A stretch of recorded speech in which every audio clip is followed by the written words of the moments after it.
Un camión cruza la frontera de Irak hacia Irán. El polvo cubre el parabrisas. El conductor bosteza. Es un martes cualquiera. Según el manifiesto de carga, transporta piezas de maquinaria. Equipo metálico para una fábrica en Teherán.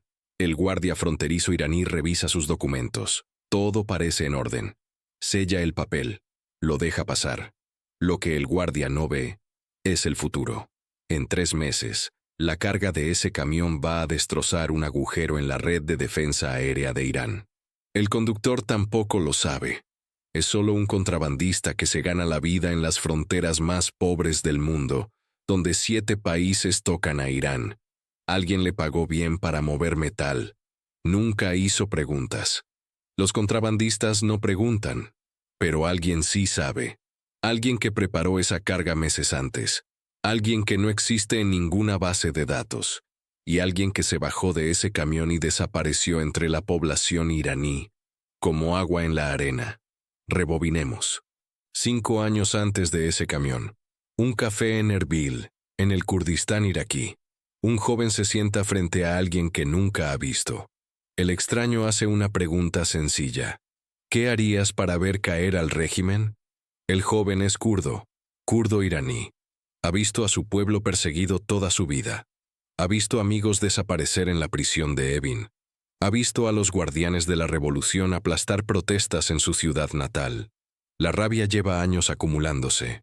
Ahora alguien le ofrece una forma de canalizarla. Todavía no lo sabe, pero su respuesta va a ayudar a destruir las defensas aéreas de Teherán, antes de la mayor operación militar en la historia de Israel. Esta es la historia de la Operación León Naciente. Pero en realidad no se trata solo de Israel. Se trata de lo que pasa cuando le das a personas furiosas dentro de tu propio país una razón para quemarlo todo. Se trata del ejército invisible que vive entre ti, el que nunca ves venir. 12 de junio de 2025, 3 de la madrugada. El joven de aquel café, llamémoslo ST, el único identificador que sus controladores permiten, está agachado en la oscuridad, en las afueras de Teherán. No está solo. A lo largo de Irán, esparcidos como semillas en suelo hostil, 70 comandos se mueven hacia sus posiciones. Tienen nombres en clave tomados de notas musicales. Una sinfonía a punto de sonar, lo que los guardianes de la revolución no saben mientras patrullan la capital. Es que la mayor amenaza a sus sistemas de defensa aérea no está en el cielo. Ya está en tierra. Y lleva ahí meses. Algunos. Años. ST revisa su reloj. 17 minutos. A su lado hay un arma de precisión que pesa varios cientos de kilos. Fue entrenado durante meses para operarla. No en Irán. Tuvo que salir del país, aprender de especialistas israelíes en armamento, y luego volver a infiltrarse. Su familia cree que estuvo trabajando en la construcción en Turquía. Si Irán lo atrapa, lo ejecutarán públicamente. Siempre lo hacen con los espías, especialmente con los espías israelíes, excepto que ST no es israelí, es iraní. Esa es la brillante crueldad de todo esto. Para entender cómo ST terminó ahí, con un arma en las manos, listo para atacar las defensas de su propio país, necesitamos retroceder más. 7 de octubre de 2023. Hamás ataca Israel. Más de 1000 israelíes muertos. Más de 250 secuestrados. El Mossad, la legendaria agencia de inteligencia que había asesinado enemigos en habitaciones de hotel y ejecutado operaciones que parecían ficción, no lo vio venir. El ataque los tomó completamente por sorpresa. La agencia que había matado a científicos nucleares iraníes con ametralladoras controladas a distancia, que había robado el archivo nuclear de Irán de un almacén en Teherán, que parecía verlo todo, no vio a Hamás preparándose durante meses en Gaza. A pocos kilómetros de la frontera israelí, dentro de la sede del Mossad, el fracaso ardía. Ardía en los pasillos, ardía en las reuniones, ardía en los ojos del director David Barnea. Barnea sabía que Irán era el verdadero enemigo. Hamás era solo un proxy. Hezbollah en Líbano, las milicias en Irak, los hutíes en Yemen, todos proxies, todos armados y financiados por Teherán. Y Teherán corría hacia las armas nucleares. Barnea necesitaba una victoria, una grande. algo que demostrara al mundo y a los enemigos de Israel que la agencia todavía tenía dientes, alcance y la capacidad de operar en cualquier lugar, incluso en el corazón del territorio enemigo. Barnea también sabía que la forma antigua de hacer las cosas ya no funcionaba. Durante años, el Mossad dependió de agentes israelíes. Los llamaban azul y blanco, internamente, por los colores de la bandera de Israel. Judíos israelíes que parecían lo suficientemente medio orientales como para pasar desapercibidos en países árabes si tenían cuidado. Pero Irán no es un país árabe, y sus servicios de seguridad habían mejorado mucho detectando agentes israelíes. El riesgo era demasiado alto. Barnea necesitaba locales. La idea no era nueva. Un exdirector del Mossad, Meir Dagan, la había impulsado años antes. Dagan era una leyenda. Dirigió el Mossad de 2002 a 2011. En su oficina tenía una fotografía en la pared. Mostraba a soldados nazis maltratando a su abuelo durante el Holocausto. Dagan solía decir, «Juré que eso no volvería a pasar». Bajo Dagan, el Mossad empezó a ver a Irán de forma diferente. No como un enemigo monolítico, sino como un mosaico de grupos étnicos. Los persas solo representan alrededor del 60% de los 90 millones de habitantes de Irán. El otro 40% son minorías. Árabes en el suroeste, azeríes en el noroeste, baluchis en el sureste, kurdos en el oeste. Muchas de estas minorías tenían agravios reales. El régimen dominado por los persas las había oprimido durante décadas. Aplastó sus lenguas, marginó sus culturas, arrestó a sus activistas, mató a sus manifestantes. Dagan vio una oportunidad en ese resentimiento. Dijo a sus colegas antes de morir en 2016, «El mejor grupo para reclutar agentes dentro de Irán está dentro del mosaico étnico y humano del país. Muchos de ellos se oponen al régimen, algunos incluso lo odian». Barnea tomó esa filosofía y la potenció al máximo. Expandió una división dentro del Mossad llamada Tzomet, Cruz en español. El trabajo de Tzomet era reclutar y entrenar agentes extranjeros, no israelíes, locales, personas que podían moverse libremente en territorio enemigo, porque pertenecían ahí. El proceso de reclutamiento era intenso. Los oficiales del Mossad hacían contacto a través de intermediarios, a veces por redes de contrabando que ya existían en las fronteras de Irán, a veces por comunidades de la diáspora en Europa o Irak, a veces por canales encriptados en línea. Las primeras reuniones siempre eran cautelosas. Un tanteo. Al potencial recluta le hacían preguntas vagas sobre su vida, sus frustraciones, sus sueños.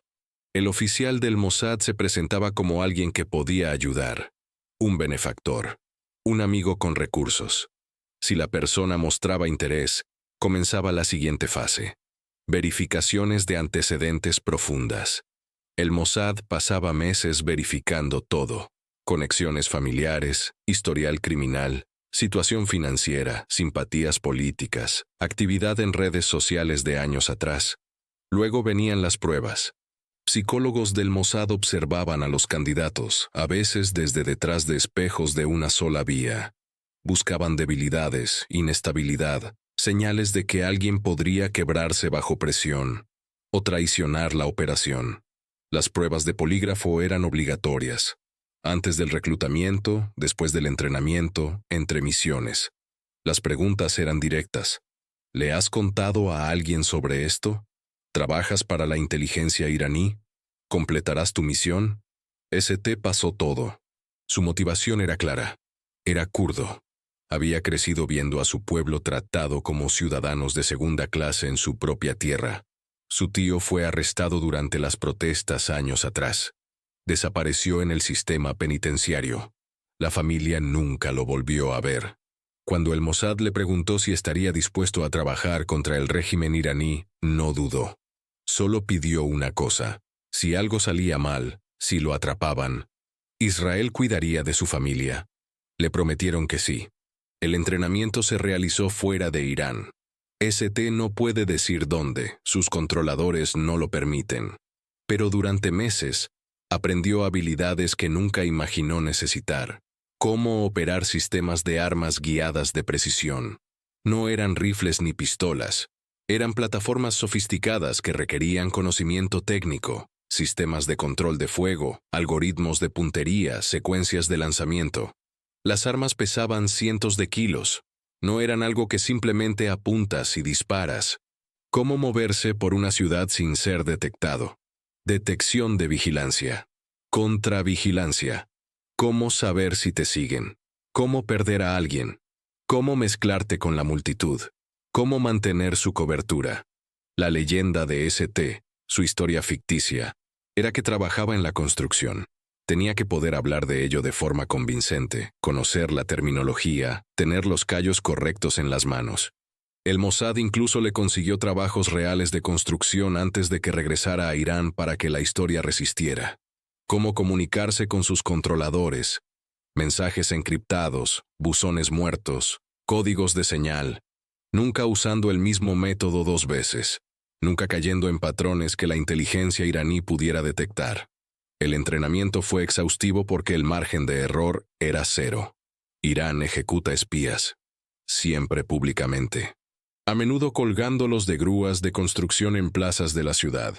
Pero el entrenamiento era solo la mitad del desafío. La otra mitad era la logística. ¿Cómo metes armas a Irán? El país es paranoico respecto a la infiltración israelí. Sus servicios de inteligencia, el MOIS y la División de Inteligencia de los Guardianes de la Revolución, buscan agentes del Mossad constantemente. Tienen redes de informantes, sistemas de vigilancia, puestos de control, inspecciones. Y las armas que el Mossad necesitaba dentro de Irán no eran pequeñas. Hablamos de misiles de precisión, drones explosivos, sistemas de control de fuego, equipos que pesaban cientos de kilos en total. No puedes meterlo en una maleta y cruzar la frontera caminando. Así que el Mossad fue creativo. Explotaron el hecho de que Irán está rodeado por 7 países: Irak, Turquía, Azerbaiyán, Armenia, Pakistán, Turkmenistán, Afganistán. El contrabando es un modo de vida en estas regiones fronterizas. La gente mueve drogas, combustible, electrónicos, armas a través de estas fronteras todos los días, en camiones, autos, burros, camellos. El Mossad construyó relaciones con algunas de estas redes de contrabando. En algunos casos, pagaron a contrabandistas que no tenían ni idea de lo que realmente transportaban. Los manifiestos decían piezas de maquinaria o equipo metálico. Técnicamente cierto, solo que no era el tipo de equipo que nadie imaginaba. En otros casos, trabajaron con funcionarios corruptos, un guardia fronterizo que miraba para otro lado, un inspector de aduanas que sellaba los documentos correctos, personas que podían ser compradas o chantajeadas. Las armas entraban en piezas. Cada componente individual lo suficientemente pequeño como para no levantar alarmas, escondidas en envíos de bienes legítimos, enterradas en contenedores de autopartes, metidas en pallets de materiales de construcción. Una vez dentro de Irán, los componentes iban a casas de seguridad. No eran ubicaciones temporales. Algunas habían sido mantenidas por agentes de infraestructura del Mossad durante años. Personas cuyo único trabajo era guardar el equipo, mantenerlo oculto, actualizarlo cuando la tecnología mejoraba, moverlo cuando fuera necesario. Las armas estaban disfrazadas, misiles de precisión ocultos dentro de lo que parecía equipo de riego, componentes de drones almacenados como equipo de videografía. Irán tiene industria cinematográfica, así que los drones con cámara no son inusuales. Sistemas de control de fuego integrados en vehículos que parecían normales por fuera. Esta operación de contrabando tomó años. El Mossad empezó a mover equipo a Irán mucho antes de saber exactamente cuándo o cómo se usaría. Estaban construyendo un arsenal, posicionando recursos, creando opciones, y lo hacían bajo las narices de la inteligencia iraní. Para junio de 2025, la Agencia Internacional de Energía Atómica reportó que Irán había acumulado suficiente uranio altamente enriquecido para construir múltiples cabezas nucleares. Todavía no era grado militar, pero estaba cerca. Lo suficientemente cerca como para poder fabricar una bomba en cuestión de días si lo decidían. Israel no podía aceptar eso. Un Irán con armas nucleares no era solo una amenaza para Medio Oriente. Era existencial para Israel. Los líderes de Teherán habían pedido la destrucción de Israel durante décadas. El líder supremo había dicho literalmente que Israel debía ser borrado del mapa. Antes de continuar, una pregunta para ustedes. Déjenla en los comentarios. Si supieras que un país hostil está a meses de construir un arma nuclear dirigida a tu pueblo y tuvieras la capacidad de detenerlos con una operación encubierta, pero significara reclutar civiles de ese país para atacar su propio ejército, ¿lo harías? ¿Es justicia de precisión o una línea moral cruzada?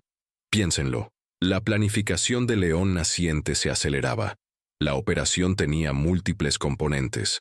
La Fuerza Aérea de Israel conduciría ataques masivos contra las instalaciones nucleares y objetivos militares iraníes. Más de 200 aviones de combate, múltiples oleadas de ataques, golpeando más de 100 objetivos en todo Irán.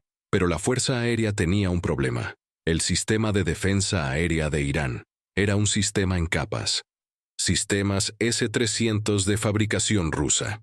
Baterías Bavar 373. Docenas de instalaciones de radar, sitios de misiles tierra-aire protegiendo Teherán y las instalaciones nucleares. Si los jets israelíes intentaban volar al espacio aéreo iraní sin eliminar esas defensas primero, enfrentarían un muro de misiles. Las pérdidas serían catastróficas. Ahí es donde entraban ST y sus compañeros comandos. El plan era elegante en su brutalidad. Los equipos terrestres del Mossad atacarían las defensas aéreas de Irán desde dentro del país, minutos antes de que los jets israelíes cruzaran al espacio aéreo iraní, simultáneamente, coordinados al segundo. La Fuerza Aérea proporcionaría al Mossad una lista de objetivos, baterías de defensa aérea específicas que protegían los corredores de vuelo que los jets israelíes necesitaban usar, instalaciones de radar que podían detectar aeronaves entrantes, lanzadores de misiles que amenazaban los paquetes de ataque. El trabajo del Mossad era destruirlos, todos, antes de que llegaran los jets.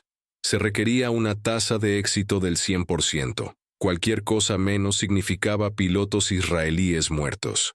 El Mossad los dividió en equipos, 14 equipos en total, de 4 a 6 operativos por equipo. Cada equipo tenía un nombre en clave tomado de notas musicales. Do, re, mi, fa, sol, la, si. Combinaciones de ellas. Un chiste privado entre los planificadores. Estaban orquestando una sinfonía de destrucción. Cada equipo tenía un objetivo específico. Una batería de defensa aérea o instalación de radar. Habían estudiado imágenes satelitales de sus objetivos durante meses. Memorizado la disposición. Conocían las rotaciones de guardia. Entendían las zonas de muerte. Algunos equipos habían estado viviendo cerca de sus objetivos durante años. Vidas normales. Trabajos normales. Los vecinos no tenían idea de que el mecánico de la esquina estaba mapeando la batería de defensa aérea local, o que el tendero estaba anotando cuándo cambiaban los guardias. Lo que los servicios de seguridad iraníes no podían ver era el patrón. Estas personas no tenían conexión entre sí en papel. No se comunicaban, no se reunían, vivían en diferentes ciudades, tenían diferentes trasfondos. No había nada que los vinculara, excepto controladores que nunca habían conocido en persona y equipo escondido en casas de seguridad que visitaban una vez cada pocos meses. En los meses previos a León naciente, el Mossad hizo preparativos finales. Actualizó sistemas, reemplazó baterías, probó equipos de comunicación, se aseguró de que todo funcionara cuando fuera necesario, y establecieron algo sin precedentes, una base de drones dentro de Irán, cerca de Teherán. No era un edificio con un letrero que dijera Base Secreta Israelí de Drones. Era más sutil que eso, más aterrador en su simplicidad. Los drones eran cuadricópteros de apariencia comercial, del tipo que usarías para filmar videos o fotografía aérea. Irán tiene una industria nacional de drones. Puedes comprarlos en tiendas, nadie mira dos veces. Excepto que estos cuadricópteros habían sido modificados, vaciados, rellenos de explosivos, diseñados para parecer inocentes. hasta el momento en que dejaban de serlo. El Mossad los había introducido a Irán durante meses. Componentes en diferentes envíos, ensamblados por agentes locales, almacenados en lo que parecía un almacén de equipo de videografía. Solo otro pequeño negocio en los suburbios de Teherán. Los agentes que mantenían esta ubicación pensaban que almacenaban equipo de cámara para una empresa legítima. Solo un puñado de personas sabía lo que realmente había en esas cajas y para qué estaban diseñadas. Imagen satelital, base de Asafabad, Guardia Revolucionaria, marcadores rojos sobre lanzadores de misiles. El objetivo de estos drones era específico. La base de Asafabad, una instalación del Cuerpo de los Guardianes de la Revolución Islámica cerca de Teherán. Hogar de lanzadores de misiles superficie-superficie. Del tipo que podían alcanzar Israel. Del tipo que Irán dispararía inmediatamente si supiera que venían jets israelíes. Esos lanzadores tenían que morir primero, antes de que pudieran moverse, antes de que pudieran ocultarse, antes de que pudieran disparar. Los drones lo harían. Cuadricópteros cargados de explosivos volando bajo, difíciles de detectar, atacando con precisión. El 12 de junio, el mismo día, algo más estaba sucediendo en Irán. Algo que los israelíes habían orquestado con precisión psicológica. La Fuerza Aérea de Irán había anunciado un gran simulacro, una demostración de fuerza, un mensaje para Israel y Estados Unidos. No lo intenten. Estamos listos. El simulacro requería que los comandantes superiores de la Fuerza Aérea se reunieran en un centro de mando. Todos ellos, en una sola ubicación. Los medios iraníes lo cubrieron. Mostraron imágenes de generales llegando. Discursos duros sobre defender la nación, proyectando fuerza. Lo que no mostraron fue que Israel estaba observando en tiempo real. Vigilancia satelital, inteligencia de señales, fuentes humanas en el terreno. El Mossad sabía exactamente en qué edificio estaban los comandantes, exactamente cuándo estarían todos juntos. Los israelíes lo llamaron un regalo. Irán había reunido a toda su cúpula de la Fuerza Aérea para ellos. Los convirtió en un solo objetivo. Todo porque querían verse fuertes en televisión. Esa es la crueldad de la superioridad de inteligencia. Tomas decisiones basándote en lo que crees que sabes. Pero si el enemigo sabe más que tú, tus propias acciones se convierten en la trampa. 13 de junio de 2025. 3:30 de la madrugada. ST y su equipo llevan horas en posición, esperando en la oscuridad. La instalación de radar Nebo M está a 12 kilómetros, zumbando con señales electrónicas, vigilando el cielo en busca de amenazas. Los operadores dentro de esa estación de radar están bebiendo té. Aburridos. Es una noche tranquila. Solo otro turno mirando pantallas. Lo que no pueden detectar es la amenaza en tierra. Los 4 hombres con un sistema Spike NLOS apuntando a su instalación. El cable de fibra óptica ya desenrollado. Las coordenadas ya programadas. ST revisa su reloj. 16 minutos. A lo largo de Irán, 70 comandos hacen lo mismo. Revisan relojes. Revisan armas. Esperan la señal.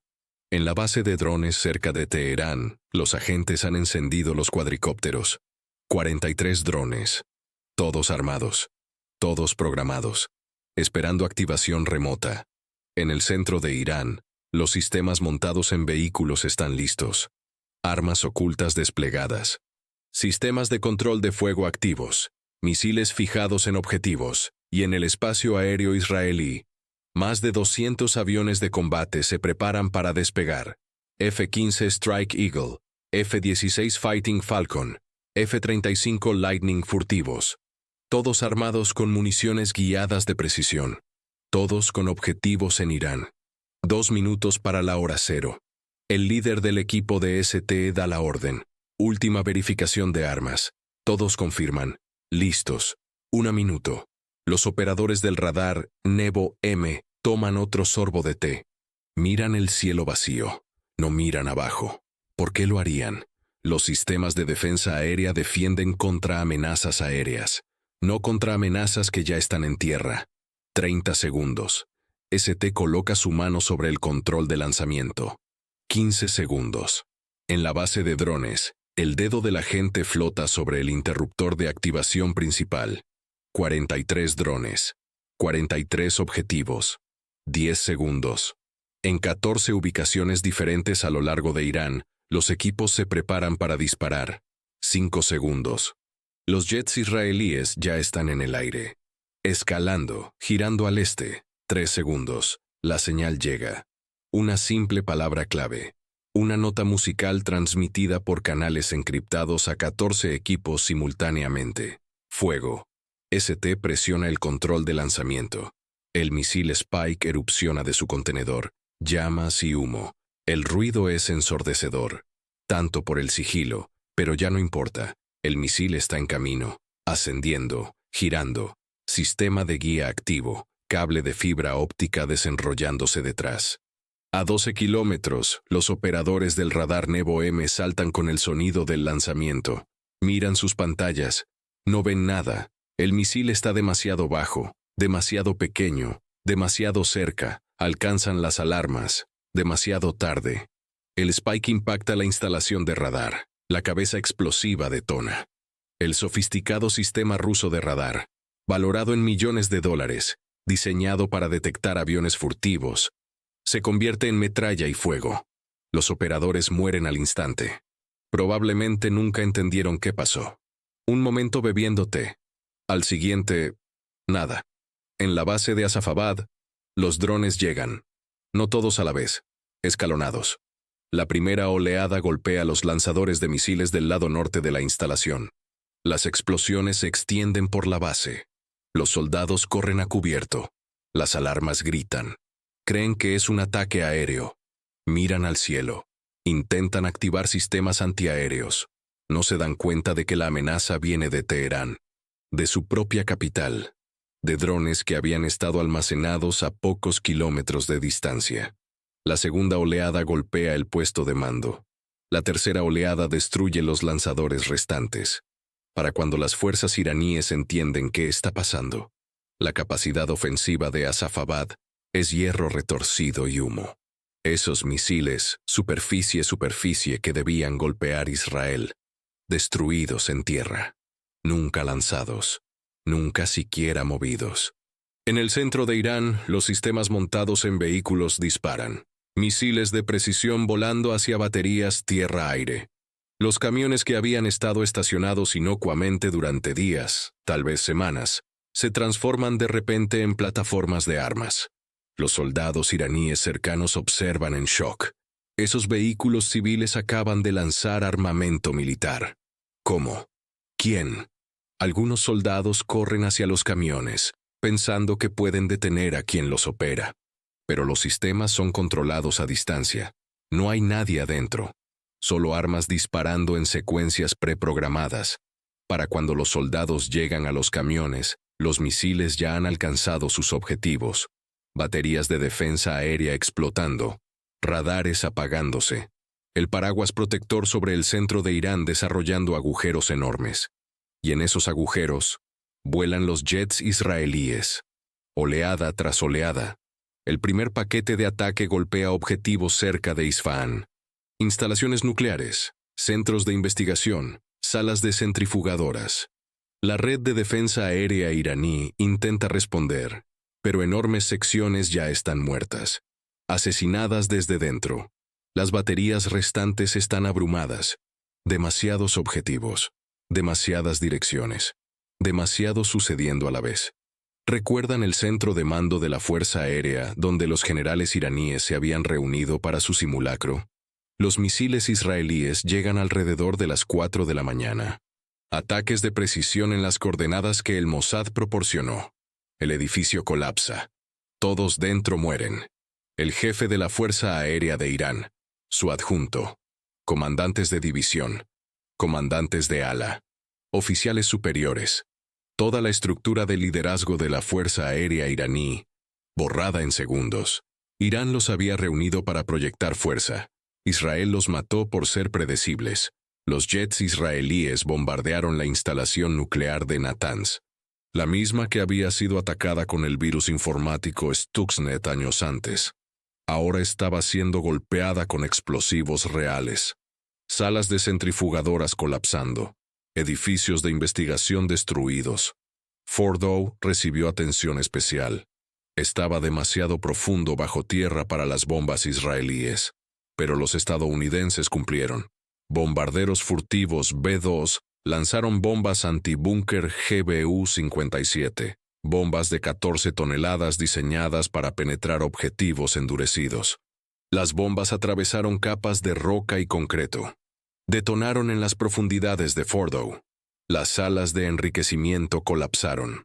Y el Mossad tenía sus propios objetivos específicos. 11 científicos nucleares. Los más importantes. Las personas que realmente entendían cómo construir una bomba.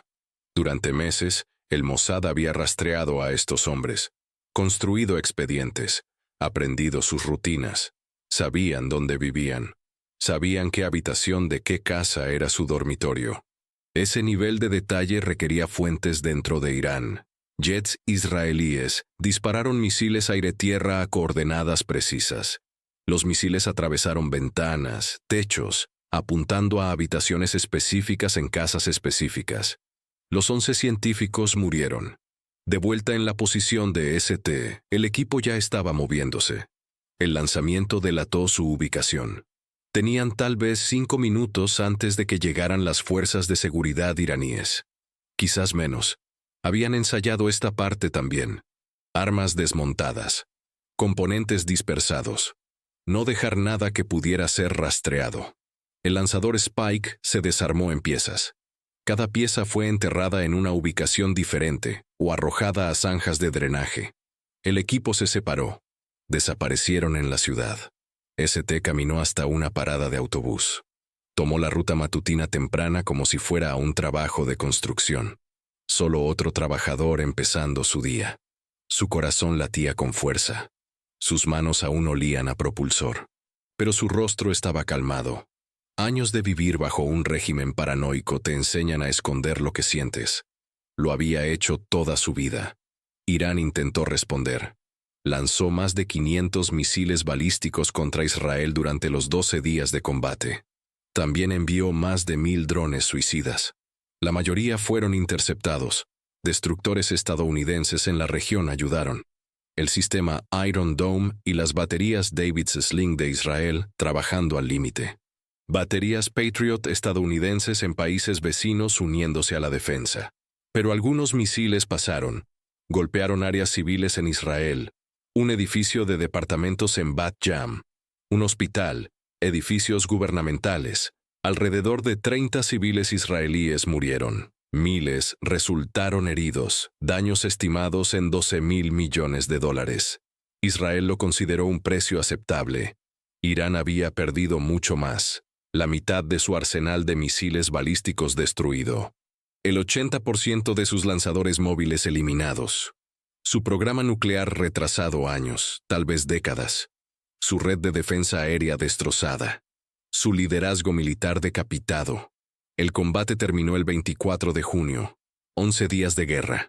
Ambos bandos acordaron un alto el fuego bajo presión estadounidense. Pero el daño psicológico fue quizás peor que la destrucción física. Irán despertó la mañana del 13 de junio para descubrir que había sido atacado desde dentro. Que las armas que mataron sus defensas aéreas no habían venido todas de jets israelíes. Algunas habían estado almacenadas dentro de Irán durante meses y años. Que su propia gente, o personas que creían que eran los suyos, habían operado esas armas. La paranoia fue inmediata e intensa. Si el Mossad podía hacer esto, ¿qué más habían plantado? ¿Qué otras armas estaban escondidas? ¿Cuáles otros vecinos, compañeros de trabajo, tenderos eran realmente agentes israelíes? Las fuerzas de seguridad iraníes enloquecieron. Arrestos masivos. La inteligencia de los guardianes de la revolución y el MOIS empezaron a detener sospechosos. Cualquiera que hubiera estado cerca de los sitios de ataque. Cualquiera con antecedentes sospechosos. Cualquiera de grupos étnicos minoritarios. Porque el régimen sabía que ahí es donde el Mossad reclutaba. En las regiones kurdas del oeste de Irán, la represión fue especialmente brutal. Cientos de arrestados, interrogados. Algunos estaban realmente involucrados, La mayoría no. No importaba. El régimen estaba aterrorizado. En días empezaron las ejecuciones. Públicas. Personas acusadas de espiar para Israel colgadas de grúas de construcción en plazas de la ciudad. El régimen quería enviar un mensaje. Esto es lo que les pasa a los traidores. Para agosto, las autoridades iraníes afirmaban haber detenido a más de 21.000 sospechosos, 260 acusados de espionaje, 172 por filmación ilegal, probablemente trabajo de vigilancia. Amnistía Internacional lo calificó como la tasa de ejecuciones más alta en décadas. Pero lo que el liderazgo iraní no podía aceptar es que se lo hicieron a sí mismos. Décadas oprimiendo minorías, persiguiendo a kurdos, árabes, baluchis, azeríes, tratándolos como ciudadanos de segunda clase, aplastando sus lenguas y culturas. Todo ese resentimiento se convirtió en un arma en manos del Mossad. Israel no creó la rabia, solo la canalizó.